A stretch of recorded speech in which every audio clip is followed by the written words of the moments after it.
এলাহাবাদ ইউনিয়নের চেয়ারম্যান পদে সম্ভাব্য প্রার্থী হিসেবে আলোচনায় মোহাম্মদ কবির হোসেন নিজস্ব প্রতিবেদক। আর নিউজ মিডিয়া। আসন্ন এলাহাবাদ ইউনিয়ন পরিষদ নির্বাচনকে ঘিরে সম্ভাব্য চেয়ারম্যান প্রার্থীদের নিয়ে স্থানীয়দের মধ্যে আলোচনা দিন দিন জোরালো হচ্ছে। বিভিন্ন শ্রেণী পেশার মানুষের মুখে এখন সম্ভাব্য প্রার্থীদের নাম উঠে আসছে। আলোচনায় অন্যতম একটি পরিচিত নাম হল মোহাম্মদ কবির হোসেন। তিনি এলাহাবাদ গ্রামের ৩ নম্বর ওয়ার্ডের বাসিন্দা এবং বীর মুক্তিযোদ্ধা মরহুম ফুল মিয়ার জ্যেষ্ঠ সন্তান। পারিবারিকভাবে ৫ ভাইয়ের মধ্যে তিনি সবার বড়।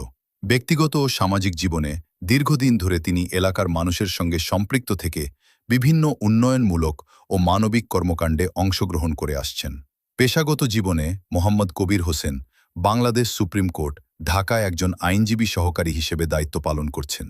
পাশাপাশি তিনি বাংলাদেশ আইনজীবী সহকারী সমিতি সুপ্রিম কোর্ট ঢাকায়ের সাবেক সাধারণ সম্পাদক হিসেবে দায়িত্ব পালন করেছেন। রাজনৈতিক অঙ্গনেও তিনি পরিচিত মুখ। বর্তমানে তিনি ৭ নম্বর এলাহাবাদ ইউনিয়ন বিএনপির সাধারণ সম্পাদক হিসেবে দায়িত্ব পালন করছেন। স্থানীয়দের ভাষ্যমতে মোহাম্মদ কবির হোসেন দীর্ঘদিন ধরে অসহায় ও দরিদ্র মানুষের পাশে দাঁড়িয়ে বিভিন্নভাবে সহযোগিতা করে আসছেন। এলাকার বিভিন্ন সামাজিক, শিক্ষামূলক ও জনকল্যাণমূলক কর্মকাণ্ডেও তার সক্রিয় অংশগ্রহণ রয়েছে। এসব কর্মকাণ্ডের কারণে স্থানীয়দের একটি অংশের কাছে তিনি একজন গ্রহণযোগ্য ও সম্ভাবনাময় নেতৃত্ব হিসেবে পরিচিতি পেয়েছেন। এলাহাবাদ ইউনিয়নের বিভিন্ন এলাকায় ঘুরে জানা যায়, আসন্ন ইউনিয়ন পরিষদ নির্বাচনকে কেন্দ্র করে সম্ভাব্য চেয়ারম্যান প্রার্থীদের নিয়ে চায়ের আড্ডা থেকে শুরু করে সামাজিক যোগাযোগ মাধ্যমেও আলোচনা চলছে।